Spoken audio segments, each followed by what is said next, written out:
All right, it is day 3 of starting your own starter. This is what it looks like today. There is bubbles. If you don't have bubbles yet, don't worry, it will happen. The biggest thing is to keep going. Sometimes it might take a couple weeks, and honestly, these bubbles that you see it's a false rise, so it's more of that bad bacteria, and that's why they say, if you've heard, don't use your starter for 2 to 3 weeks. I like to err on the side of caution and wait 3 weeks, just to make sure all that bad bacteria has worked its way through and that the bubbles you're seeing are good bacteria. So, but it's always fun to see a nice rise. Okay, so today is our first day that we'll be discarding, which just means taking the starter out of the jar and then feeding it with more flour and water. So what we're gonna do is I'm gonna get a clean jar, and then we're going to make sure if you're using your kitchen scale that you tear it so that it says 0, and we're going to add 60 grams of flour to that jar.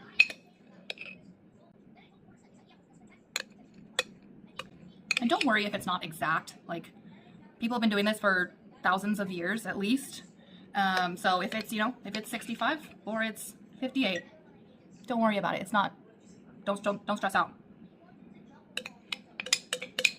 So the 60 grams will be just about everything. And again, if you're like, I can only scrape out 55, that's fine too. That's fine. Okay, so then we're going to add our 60 grams of water and our 60 grams of flour. And now we are going to start just like we have been doing the last couple days.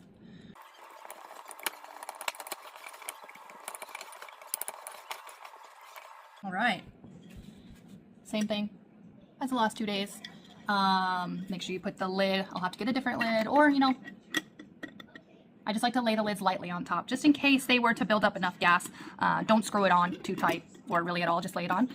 And also, if you are local anywhere on Oahu and you need a jar, or if you need some flour and you find your way over to the west side of Honolulu, just send me a message. I'll hook you up, because this is such an easy and fun thing to do, and it saves you so much money. We'll eventually make some sandwich bread, like, ones that you can slice that have like 20 slices that you could use for sandwiches, school lunches, breakfast.